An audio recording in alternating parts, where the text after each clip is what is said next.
This episode is brought to you by the Arvada Center. Getting Away with Murder has never been this much fun. A Gentleman's Guide to Love and Murder is a musical comedy about just how far one poor clerk named Monty will go to claim his inheritance. Running March 28th through May 11th at the Arvada Center, you can get your tickets now for this Tony Award-winning musical. Just go to arvadacenter.org. That's arvadacenter.org. I'm calling Nana. This episode is brought to you by the Port Aransas Chamber of Commerce. Just off the Texas coast sits a unique beach town marked with salty vibes and sun-soaked memories. Port Aransas is a place where family traditions unfold naturally, and beauty lies both in island views and the unhurried moments between adventures. One visit and you'll see why so many have anchored their traditions to the island way of life. Trade mountain peaks for 18 miles of uninterrupted shoreline and start your new favorite family tradition in Port Aransas, Texas. Go to visitportaransas.com and plan your visit. That's visitportaransas.com. Today on CityCast Denver, National Republicans are still talking about cutting funding to Denver after Mayor Mike Johnston's solid performance at the Sanctuary Cities hearing last week.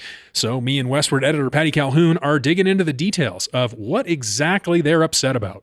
Plus, a new security force is patrolling the streets around Coors Field, and we've got a couple of really fun voicemails from listeners about the mayor and the state of downtown. Today is Tuesday, March 11th. I'm Paul Caroli, and here's what Denver's talking about.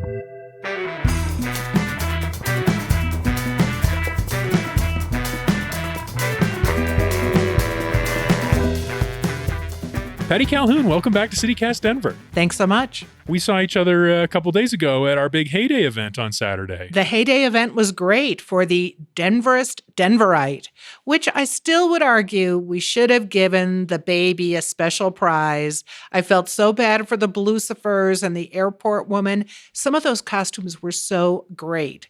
But you put a 19-month-old in a little Mike Johnston jacket and it's going to win every time. He was so adorable. Yes, he was adorable, but it was too easy. I 100% agree with you, actually. And I had a conversation after you pointed this out. We should have done People's Choice Baby Wins. We should have split up the prizes. We're going to reach out actually to. So if you haven't heard this, if you participate in the costume contest, we're going to reach out. We're going to make this right. We feel bad, especially the airport one. That was my personal favorite. Oh, I loved the airport one. Having incredible. just done the list because she hit all the highlights. But in fact, I was demonstrating to my staff today how she stretched out her arms for the world's longest runway. Oh, that was good. Nice touch all over the place. And her little crown that she wore that was the tent roof. Really smart. And so were the two Lucifers. The only thing I would have plussed up maybe with the airport was I would have done my own whale tail for the Westin. Oh, that would have been good. I would have built a little whale tail on my butt. Yeah. But it was and I loved all the people who were the Wookiees and the Colfax. I mean, they really did capture Denver. Yeah. But the costumes that were made were really unbelievable. It was fun. They brought the house down. Yeah. One other note there, Mayor Mike was there. He joined you on our celebrity panel of judges. This was right after his big congressional hearing. What did you make of the response to his appearance? Well, what I thought about it is it's so interesting when you look at just the comments that get posted on the stories. For example, I wrote about his appearance in D.C., how people came up and were really excited to see him. And meanwhile, people are sending us comments like, we're done with him, we're going to recall him. But people really liked talking to him. And he's a very affable guy. And I thought he came across really well in that congressional hearing. Yeah. 6 hours. He stuck to his story, which he'd promised he was going to tell. The scripture was a little bit of a surprise, although he's trotted that out before for, I would say, the right kind of audiences like Fox. Yeah, they text. I mean, this was on our Friday show, but the mayor's office texted me the morning after because I pointed this out on our podcast last week, and they were like, no, he talks about his faith.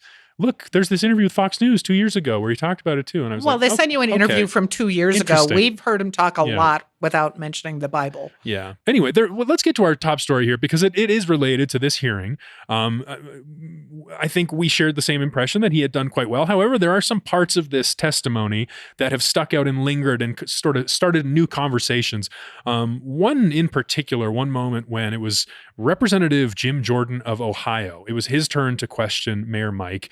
And I know this grabbed you as much as it grabbed me, and it's made some waves here. Mayor Johnston, who's Abraham Gonzalez? That was the way he started. Were you aware of Abraham Gonzalez before that moment? I was not aware of it. So and all of a sudden you find out who he is. Yeah, same.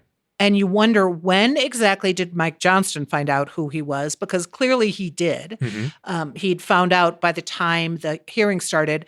But you make the calculated decision. Do you bring up Abraham Gonzalez in your initial speech when you have your carefully crafted story? Or do you wait for someone else to bring him up and then have a response? Yeah. And so Abraham Gonzalez, who was the person being released from Denver County Jail after 345 days. This is 2 Fridays ago. 2 Fridays ago, so 5 days before he was testifying. Yes. So he's being released from the Denver County Jail per Denver County Jail's rules, which is you are released out, not into the streets, but into the parking lot of the facility. ICE is notified, not the 48 hours they would like, but in this case, 90 minutes, 90 minutes, I think. a little over an hour. Right. And then there was a fracas when he was released. That's when things get interesting. And then, as Jordan points out, there was a, quote, assault, which our friends at 9 News have since investigated this. I guess he bit a guy, is what the story was. He bit one of the ICE agents. Yeah, and that came up later in the testimony with one of the Colorado congressional people who kind of pushed their way onto the hearing. What, did you watch the video? I did watch the video. I thought, okay, it was kind of a clown show. This guy should not have been able to escape 6 ICE agents. Yeah. And run, but... Yeah, I don't know. My impression was because Jordan was saying this is unsafe, this sort of handoff. The safest thing to do is to say, ICE, we got him in custody. Come here, we're releasing. We held him 345 days. We can't hold him a second longer. We can't wait for you to come inside the building. We got to let him go, so you have to arrest him in the parking lot. I mean, it was kind of awkward. It was law enforcement is kind of clumsy and weird sometimes. You saw one of the ICE agents slip and fall on his face. It was and you would think it's just weird. Denver's rules are that you don't come in. You don't come in the jail. So they stuck to their rules. And in this case, when you have the ICE agents there, you would think you're right by the door. 6 of you should be able to handle it. Yeah, but apparently it's not like he's coming out armed because he's been in jail. Yeah. But he somehow, I guess he bit someone in the right place and he bolted. And then Benny Hill plays and they run around the parking lot and they get him. Is there anything about this? The interesting part of this to me was, there's a few interesting parts, but the interesting part was I didn't really understand, I guess, the actual relationship between Denver and ICE, how they were coordinating or not. Because that's what the questioning was trying to get at is what were the policies? Is there anything that you learned or anything that struck you about that?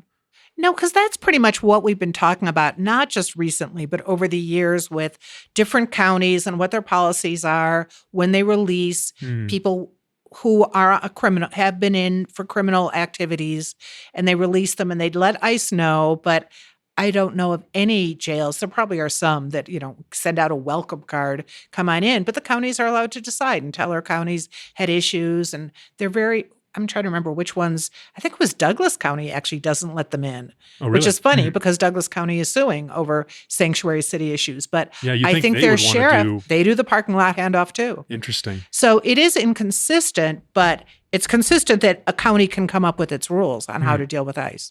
What grabbed me was not in the testimony itself, but was afterwards when Kyle Clark, who was in D.C. for 9 News, interviewed Mayor Johnston and was like, was there anything that you wish you could have said that you didn't get the chance to say?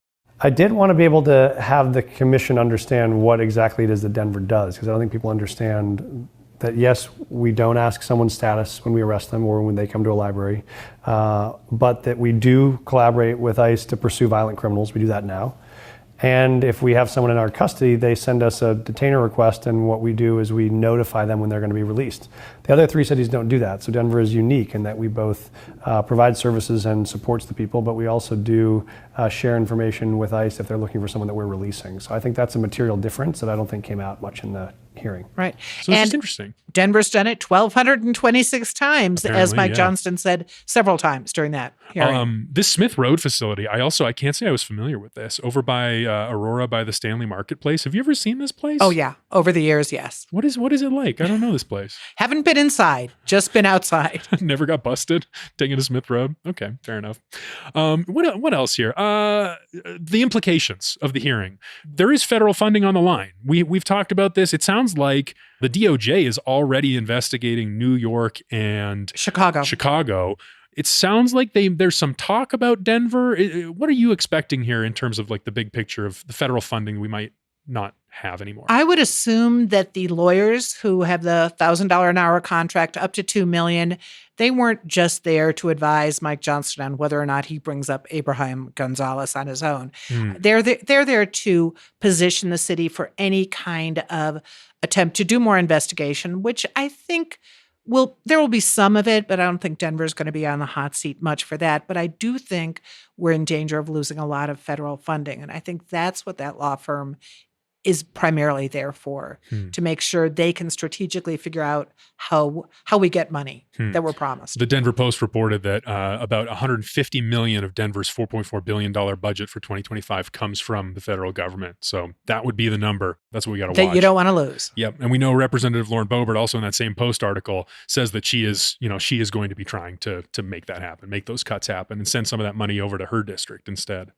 So, well, and of course, we might also see state funding go too. It's not like Polis isn't on the hot seat with these people. I guess that's true. He has taken his own different perspective on this whole situation. But yeah, I'm with you. I think it'll end up in court. The lawyers will do their thing. Exactly. And you wonder with Colorado, will they reward certain constituencies that are more loyal? Like, will the SBA office, which is getting pulled from Denver, no question, will it go, say, to Colorado Springs? Right. Which would at least still be handy for all the states that are covered. Otherwise, you could be out in the boondocks and no one would be able to get to you.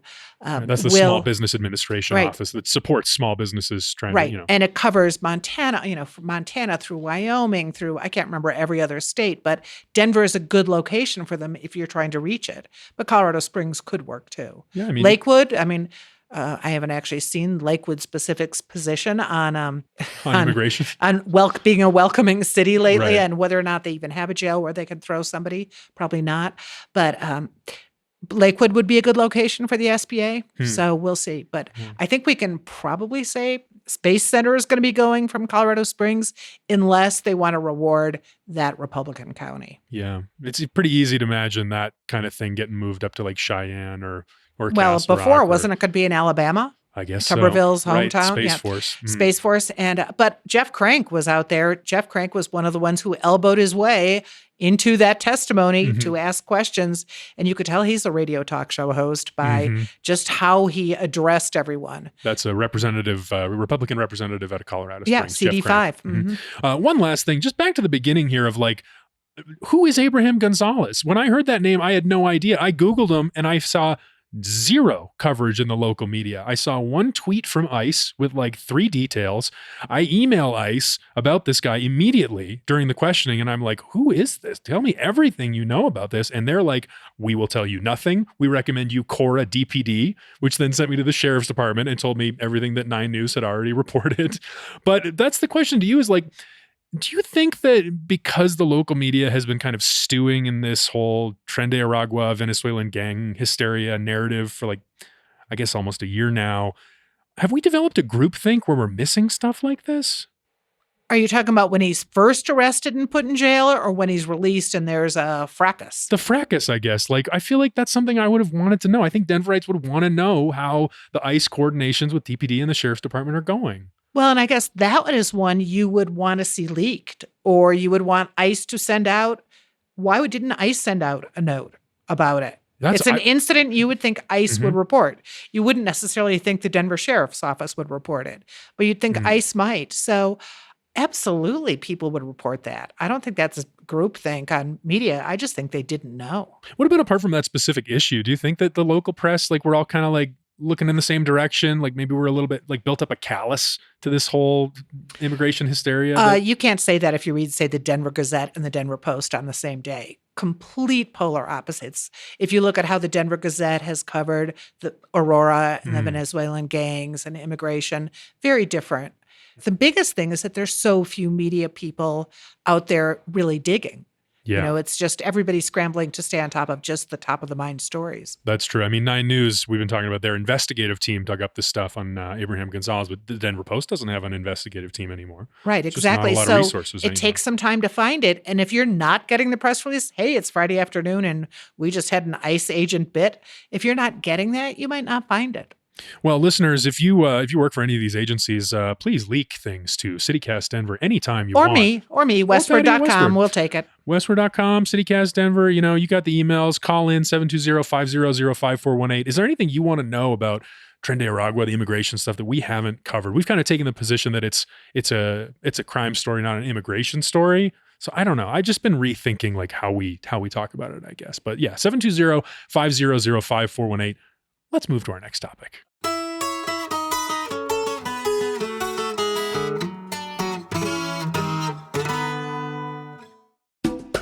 This episode is brought to you by 5280 Magazine. Calling all Denver area brunch lovers, 5280 Magazine's annual brunch event is just a few weeks away. Have you bought your tickets yet?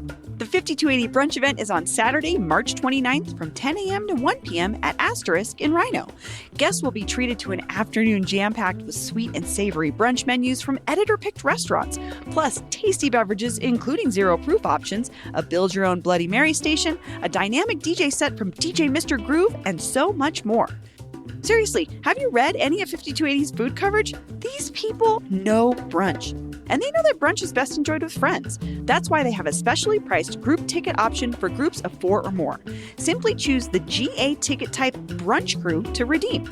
Get your tickets now at 5280.com and tell them Bree sent you. Mimosas. Don't miss your window of opportunity. Upgrade your space now during Blinds.com's anniversary sale and save up to 50% site-wide. Our design experts can help schedule a professional measure and installation, plus guidance for DIYers too. With over 25 million windows covered and our 100% satisfaction guarantee, you can count on Blinds.com to deliver results you'll love. Shop Blinds.com's anniversary sale now for up to 50% off site-wide. Save up to 50% site-wide at Blinds.com. Rules and restrictions may apply. There is a new private security force starting patrols around the Coors Field area. No, it's not the next jazz band coming to the stage at Dazzle. The ballpark ambassadors are here. More power to the ballpark bid. They formed the businesses that were upset with what was happening downtown, wanted more services. They voted to tax themselves, which a bid can do. There's already a downtown bid, and now we've got another Denver Downtown Authority expansion for the Union Station. So because they've had so much trouble, they did vote to tax themselves. They're going to have their own, it's an unarmed security force, I would say. Yes. So you might be able to bite a lot of those guys when you're trying to escape. But I think that's good. We have downtown ambassadors with a downtown partnership too. Yeah. That I think the more people on the street who are helpful to people who are trying to go out downtown, the better. Yeah. Now we'll see if there's excessive force. I don't know what kind of excessive force it would be, yelling, but well, we know the neighborhood. I mean, Right. you can imagine the kinds of situations that these businesses are concerned with. And technically, this is a GID, a General Improvement District. They're talking about raising $1.3 million. And these ballpark ambassadors, they're going to be, like you said, not armed. They're supposed to help people get around. Apparently, they'll part of their responsibility, this is according to a report in Denverite, is to deter crime and de-escalate tensions, like by helping drunk Rockies fans minimize their drama or assisting people having mental health crises. But that's the neighborhood, like this is the area where there's the rescue mission, where there's St. Francis Center, like unhoused folks where are there's congregating heyday. there. Where there's heyday. We were there on Saturday. I walked over several people who were passed out on the street, not from your event, but from where I happened to park. No one was partying too No, hard. but I applaud any people who are downtown helping tourists or folks who are lost or can't park or come in from the suburbs if they really are useful. Yeah. And that remains to be seen. Will they have useful advice? Well, this is the thing we've criticized the mayor for in the Downtown Denver Partnership, is because they announced a very similar program last year. The Yellow Vest program. Exactly, the Yellow Vests. And now this new crew, they've got burgundy and orange coats. Is this that different? Like, we haven't seen anyone in yellow vests. We don't know where they are. I would say offhand, knowing Jamie Gillis, who's worked with the GID, the ballpark GID, these people are going to be pretty organized because they went to the extent to form the GID, and sorry, I said bid, themselves. And they are trying to take control of their own destiny because they feel like they were ignored during the early days of COVID and even now are seeing problems. So yeah. Yeah. This is the same Jamie Gillis who ran for mayor, not in the last election, but the previous one, went to a runoff against then Mayor Michael Hancock and On lost. his third term, right? Yeah. There is one quote here from Kathy Alderman, spokesperson for the Colorado Coalition for the Homeless, I wanted to ask you about, because I think you probably know better than anyone. She says, I appreciate them saying it's going to be more about connecting people with services than enforcement, but sometimes we see these private outreach teams turn into more enforcement over time. I just want to caution against that happening. Have you seen them turning more into enforcement over time? Not necessarily, no. I mean, you can see if they're official city people, like get off the stoop. I don't know. I have not seen it, that they've done that. Well, this is another one In to fact, watch. our problem is we haven't seen them. That was the ambassadors. With the yellow vests, it wasn't a matter of more enforcement. We just didn't see them. The mayor did tell us, we asked him about the yellow vests. This wasn't in the episode we did a couple of weeks ago, but he said that the yellow vests, we should expect to see them more this summer around this big reopening of the mall that they're planning at the end of May. Right. Yeah. June 1st. Yeah. We'll see. I don't know. I mean, downtown, it's a time of transition. And you have so many people like the ones who came to Heyday who might not have been downtown for a long time. People were asking me about where they could park. Mm-hmm. They were saying they're lost. I was lost trying to go to this place because I hadn't been there before. Mm-hmm. So it doesn't hurt to have someone who's on the street. Now, how they've got 18 people total, that's a lot of blocks for the 18 people to cover. But still, something is better than nothing. Yeah, we'll see. And the other thing I noticed about this was that they're going to stop operating at 11 p.m. You know, this is kind of a nightlife district. You're going to La Diabla, you're getting a tacos al pastor at the Trompo outside late at night. And this is also the time when problems probably would be happening. I just wonder about that late night issue in Lodo. Well, maybe the late night issue really is the one that should belong to the cops. At that point, you know where you're parking, you know where you're going. Right. It's just, are you capable of getting home? Right. Okay, last thing, fashion review. Orange and burgundy coats versus yellow vests. What's better? Haven't really thought about it. You know, my favorite time was when the Rockies were getting rid of a bunch of their uniforms and their jackets, and they gave them to homeless outreach people. So you had a bunch of homeless people in official Rockies jackets. So that was good. That was many years ago. So I would vote that's the best fashion. I love that. Yeah. I'm okay with the maroon. Yeah, the maroon's okay. I don't know if I like maroon and orange together. It's like, I don't know. I guess it's distinctive, but... I'd rather have them dressed like Lucifer. Let's face it. Oh. People would behave if a Lucifer came up and glared at you with those red eyes. That blue color? That's our color. We got to embrace that color. That is Denver's color. Anyway, we're going to take one more quick break, and then we're going to come back and listen to a couple of voicemails from listeners.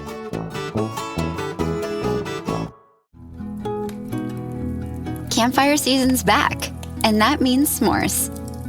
But when you're at home treating yourself, take them over ice with Dunkin' S'mores Cold Brew Concentrate. And suddenly you're always treating yourself. The home with Dunkin' is where you want to be. Click or tap the banner to shop now. All right, we're back. We always love hearing from you, our brilliant and hilarious listeners, about the things you care about. And every Tuesday, we share a comment or answer one of your questions that's come through on the CityCast Denver hotline. This time, we got a couple of voicemails. Hi, this is Keith in Sunnyside, and we had a great time this Saturday at HEYDAY, and after that, we got the crazy idea of... Hey guys, have you heard of Goldbelly? It's this amazing site where they ship the most iconic famous foods from restaurants across the country, anywhere, nationwide. I've never found a more perfect gift than food. They ship Chicago deep dish pizza, New York bagels, Maine lobster rolls, and even Ina Garten's famous cakes. So if you're looking for a gift for the food lover in your life, head to goldbelly.com and get 20% off your first order with promo code GIFT. Going to downtown Denver on a Saturday night. Guess where we went? The Cheesecake Factory. I had not been in 10 years. And I didn't know what I was expecting, but it was entirely full. That place can seat 298 people, and I don't think there was a single table that was open. And I have lived in Denver for over 10 years. I love my local chains. I love my local hole in the wall. But they've all closed. Half of them have, at least. And to see the Cheesecake Factory, as crowded as it was, tells me that there are people going to downtown Denver And I just don't know where they're coming from. And so if you guys can figure that out, let me know. Cheesecake Factory hotline here. Just downtown Denver is thriving. It's just not the places that maybe I want or the places that keep Denver being Denver, but it's definitely a busy place. Bye. Keith, thank you for calling in with this take. This is my favorite kind of take. This is someone who actually went and knew and saw something surprising. This is my same experience I had at Giordano's, the Chicago-style pizza place, that chain that's on 16th Street Mall. I was there 2 Fridays ago, popping, crazy busy. The myth that downtown is dead is definitely a myth. I mean, there's no question there are people out and about. That they go to the Cheesecake Factory is amazing and a little distressing rather than going to the a locally owned restaurant. Yeah. Also good. Cheesecake Factory, good. When's the last time you've been?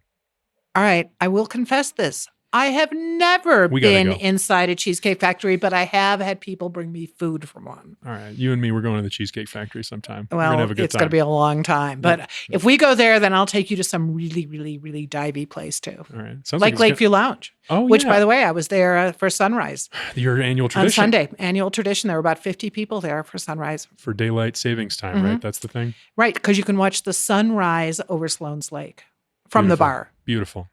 All right, we got one more voicemail we want to hear. Producer Olivia, can you hit it? Hey, CityCast. This is Tim from the far west side. Hey, a lot of talk this week about Mayor Mike Johnson in downtown Denver.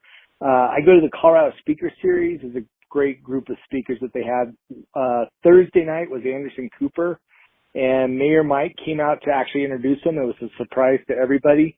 And all of Belco Theater stood up and gave him a standing ovation. So I think there's a lot of love going around for Mayor Mike and how well he did in the congressional hearings. And there was definitely a lot of buzz around that. Anderson Cooper did not get as warm of a reception, although he got a pretty nice reception as well. So anyways, love the show. Keep up the good work. Thank you for calling in, Tim. That's interesting, right? Really interesting. That's a great series. I saw Liz Cheney there. Oh, really? She got a lot of standing up. Interesting. Huh, I wonder. But yeah, the love for Mayor Mike, it's strong right now, I think. I think people think he had a big win in Congress. He had a big win, and I like that he's going out. He's going downtown. He had 2 appearances Monday. I didn't know about the Anderson Cooper, but he did the Restaurant Week appearance on Thursday too, right back from Washington. So he needs to build on this momentum he has. Yeah, I could see it being an upswing into the summer when people are going to be coming back downtown and like feeling the good vibes again, on opening day. Got to make sure there are good vibes. Yeah, that's true. It had been a rough couple of months for him, I think. The whole that stabbing spree was just I think that was a really bad week for the mayor's office, but people are feeling it again. People are feeling the good feelings, which is cool. Well, thanks for everyone for coming out to Heyday on Saturday. I had a blast. I can't wait to do it bigger and better next year. And Patty, thanks for joining me today. Oh, it was my pleasure.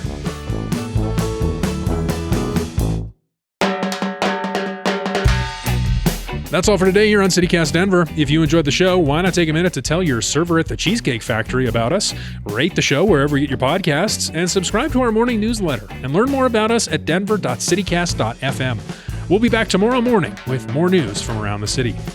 See you then.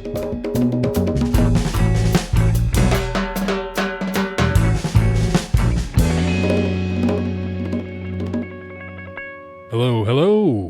Welcome to the Denver International Airport. We hope you enjoy your stay in the Mile High City.